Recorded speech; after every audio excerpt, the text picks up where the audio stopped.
In today's video, I'm going to teach you how to find where Microsoft Whiteboard boards are saved. OneDrive, SharePoint.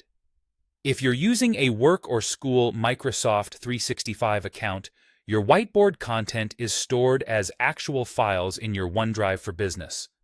Every board you create becomes a whiteboard file, and those files live inside a special folder named Whiteboards. You don't have to create this folder yourself. Whiteboard handles that automatically. Knowing this location is helpful because it lets you browse, organize, and manage your boards just like any other document in OneDrive, and it also makes sharing and governance clearer for your organization. Here's the simplest way to get there. Open a browser and go to office.com, then sign in with your work or school account. From the app launcher or the homepage, open OneDrive. In the left pane, choose My Files.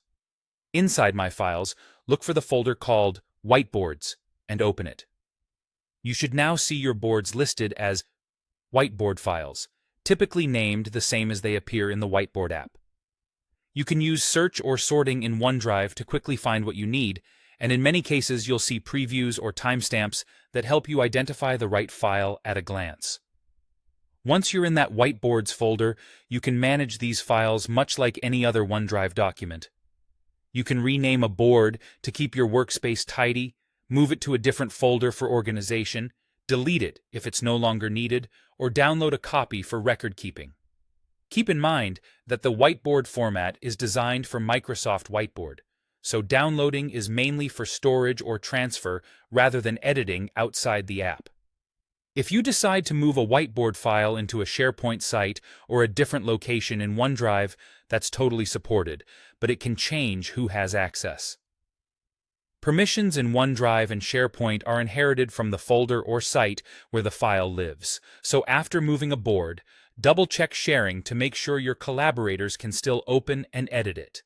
To recap, your boards are saved as .whiteboard files in your OneDrive for Business, inside the Whiteboards folder. Access them by signing in at office.com, opening OneDrive, going to My Files, and then opening the Whiteboards folder. From there, you can organize and manage your boards confidently, and if you move one to a team site in SharePoint, just review the permissions so collaboration continues smoothly.